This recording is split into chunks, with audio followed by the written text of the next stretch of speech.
all of those issues I raised matter to people in Ireland, whether it's a carers leave directive, whether it's legislation on accessibility, and you pointed out to me how that doesn't work sometimes, or it doesn't work as well as it should, but it's still there. If we didn't have that European legislation, you can be sure there mightn't be an accessible bus. Farmers, agriculture, everything that goes on here matters to them. I mentioned the Firearms Directive. That will impact on tens of thousands of people in Ireland. That's why I had a public meeting.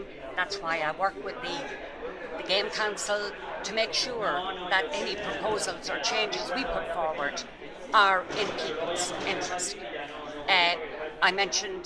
I was talking to you about the United Nations Convention on the Rights of Persons with Disability.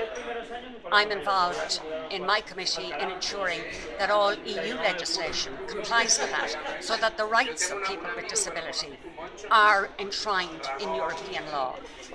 Today or tomorrow, people may not know that, but in a year's time or 2 years' time, it will impact on people's lives. I have lots of examples out here where people come to me with issues that I can do something about. I can give you a very simple example. About a year and a half ago, a bus company in Cavan came to see me. The reason being that they weren't getting a subvention from the department to carry people who had a free pass, and that would be people over a certain age, but also people who had a disability, etc. And what the department had said was that on any new routes, or on any routes that were taken over from another company that had stopped them, they would not pay this. So I brought that to the Commission. It took about a year, but we got it changed because it's anti-competitive. It meant that one bus company could get it and another couldn't. Because of that, I know for sure there are bus routes in Cavan, in Inishowen and Donegal, and in Offaly that are in place today, particularly in rural areas, that are in place because our department was forced to pay the subvention to those bus companies. I can list hundreds of different things to show that a lot of the work we do here does connect with people.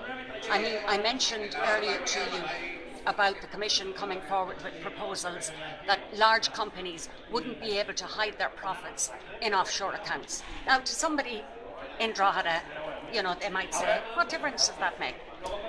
But if we can make sure that doesn't happen, then those companies have nowhere to hide and they pay their tax, whether it's in Ireland or wherever. If they're in Ireland, they pay it in Ireland. And that makes a difference in the long run to people's lives. That means there's more money in the Irish coffers. As I said, you don't see it today, but it's hugely important that it's done.